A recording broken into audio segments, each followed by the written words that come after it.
Greetings. After a short break, a lot has happened. I've moved.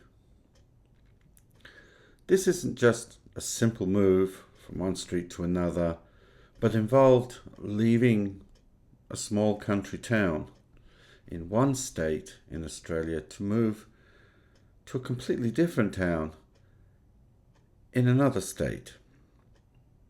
In fact, I moved from Border Town in South Australia to Warragul in Victoria. It's about an hour, 10 minutes out of Melbourne, and is part of Gippsland, a farming rural area with mountains all around and temperate rainforest. And as a result, I have a very lush garden without the oppressive heat and humidity of the tropics. There is a reason I no longer live in Queensland. But the process of moving, something I've done a bit of in the last 10 years, raises questions about our spiritual path. If, as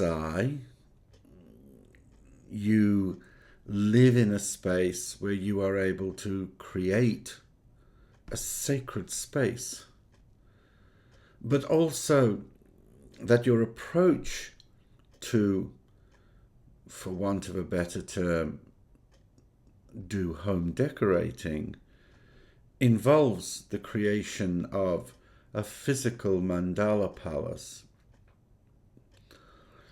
then the act of moving can be even more traumatic. The temptation exists just to pack things and leave. However, if within your home you have a ritual space, this is not as simple as it immediately appears. One, to use an engineering term for those so inclined, you need to power down the engines so that you can disengage, move, and reactivate through acts of consecration and exploration of your new space without causing trauma to yourself or creating a rupture which can make the next inhabitants of the home you have left less than pleasant. How you do this is dependent upon your traditions. There are those who argue you cannot deconsecrate a consecrated space. And for such people, this conversation is pretty much moot. But the days of us being in one place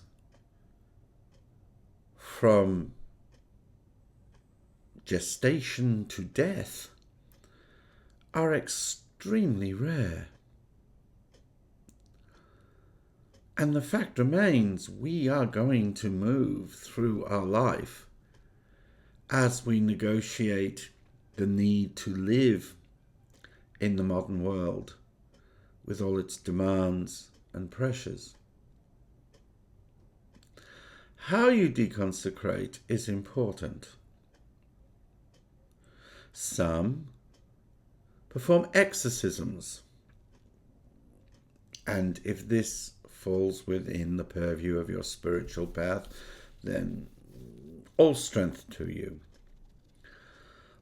But my relationship with the divinities and the spirits is not so prescriptive, nor is it so laden with reading the riot act to the spiritual powers that I work with. and with whom I am honored to be in a relationship.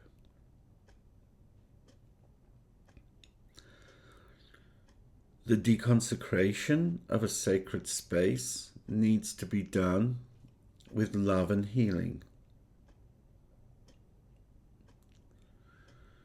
Many ways can be used, from the breaking of a circle to the joyous ringing of bells and thanking of the spirits, leaving offerings around your home, thanking the spirits as they leave, or even creating a home within which they can live and inviting those who wish to come with you to come with you. All of these depend upon your personal practice. For me, the breaking of the dome of protection or the pyramid of protection is done more as an act of dissolving the energies, absorbing them back within myself, dealing with the aftermath of that as I move, and then very, very quickly anchoring myself in my new place. And I mean that as in my locus sacrum, as in the place of my holy centering. And in that process, we have to be open to the fact that things are going to change. And at times, things that we think are going to continue to work may, of their own accord, change. For me, moving to Victoria, one, has allowed me to reconnect with people on the spiritual journey. A distance I felt very real. That need for connection. As much as I enjoy the solitary path, I recognize we are social beings. It has also meant that my connections with divinities has of itself managed to manifest with familiar deities providing signs and portents, and new divinities coming in as if waiting for you to have made the right decision. Much like partners, divinities like to think their way is the best.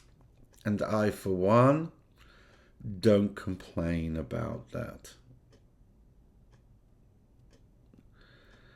But if we engage in this process, if we open ourselves to this process, it can, amongst the trauma of dislocation and relocation, become an opportunity for spiritual growth. And in that, moving can of itself become an act of magic, requiring rituals, acts of creativity, and offerings, sometimes not necessarily the ones you thought you were going to be making. But in the end, change does happen, must happen, and is essential to the process of moving itself. And by maintaining our spiritual practice and allowing the process of moving to deepen it, we can in fact use this process of change as a way of further enhancing our spiritual practice, our mystical practice, and our relationship with the spirits, the gods, the powers, and the essences of the universe. In many ways, this is of itself an alchemical process. We are alchemists with our life. We conjure and weave new places of centering. And in that process, discover things as much about ourselves as we do about the communities we come to be a part of. But change is a sacrament in the mystical life. Being inflexible and not changing may serve the hermit well, but for those of us who do not follow the Pratyeka path or the lone wolf path, this cracking of the hard outer shell of our being is as much an essential part of the process of allowing the light within to rise, transform, and be reborn. In fact, the imagery of the Bennu bird of Egyptian mythology, or the phoenix, readily comes to mind. But we must see this as an opportunity. We must see this as not just a transactional exchange, but a process of evolution and transformation.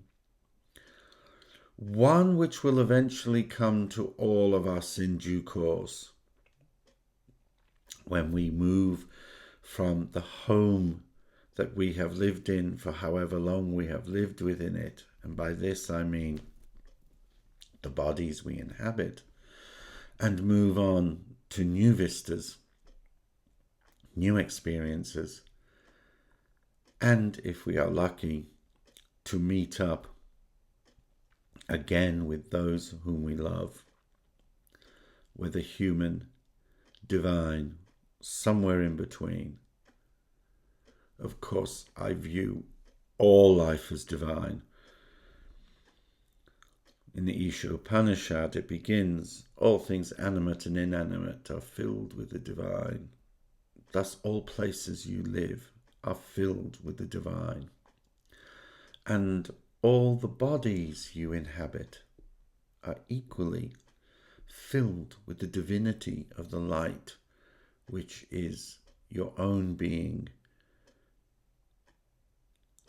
And so I, like so many, embrace the change, enter into new and deepened relationships with divinities, and move on with my practice.